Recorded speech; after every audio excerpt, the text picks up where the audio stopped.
જય શ્રી કૃષ્ણ દર્શક મિત્રો, તમારું સ્વાગત છે અમારી channel Digvani voice of all direction. તો આજે અમે વાત કરવા જઈ રહ્યા છીએ ડભોડિયા હનુમાન, જ્યાં હનુમાન દાદાની મૂર્તિ સ્વયંભૂ પ્રગટ થઈ છે. આશરે 1000 વર્ષ જૂનું આ મંદિર છે અને આનો ઘણો પ્રાચીન ઇતિહાસ છે. એવું કહેવામાં આવે છે જ્યારે મુઘલ શાસન દરમિયાન પાટણ ઉપર અલાઉદ્દીન ખિલજીએ ચઢાઈ કરી હતી, ત્યારે પાટણના રાજાએ ડભોડાના ગાઢ જંગલોમાં આશ્રય લીધો હતો. તે સમયે આ જંગલ દેવગઢના ગાઢ જંગલ તરીકે ઓળખાતું હતું. જંગલની આજુબાજુના ગામના ભરવાડો અહીંયા ગાયોના ટોળાને લઈને ચરાવવા આવતા હતા. તે ટોળામાંથી એક ગાય છૂટી પડીને જ્યાં હનુમાન દાદાની મૂર્તિ હતી ત્યાં જઈને રોજ નમન કરતી હતી અને પાછી ટોળામાં આવી જતી હતી. આ જોઈને ગાયો ચરાવવા આવતા એક માણસને શંકા પડી, તો તેને બાકીના ગોવાળિયાઓ સાથે મળીને આ વાતની તપાસ કરી અને આ સમગ્ર ઘટનાની જાણ રાજાને કરી. સમગ્ર ઘટનાની જાણ રાજાને થતા તેને જાતે જ જઈને તપાસ કરી અને તેને કંઈક ચમત્કાર લાગતા રાજપુરોહિતની સલાહ મુજબ ત્યાં ખોદકામ કરાવડાવ્યું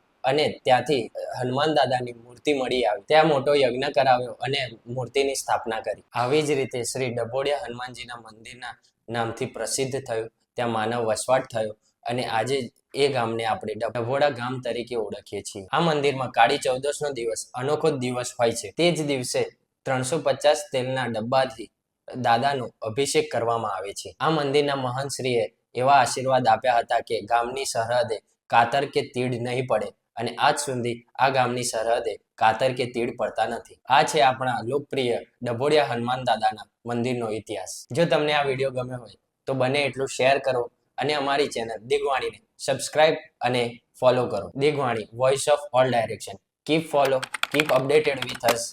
જય શ્રી કૃષ્ણ.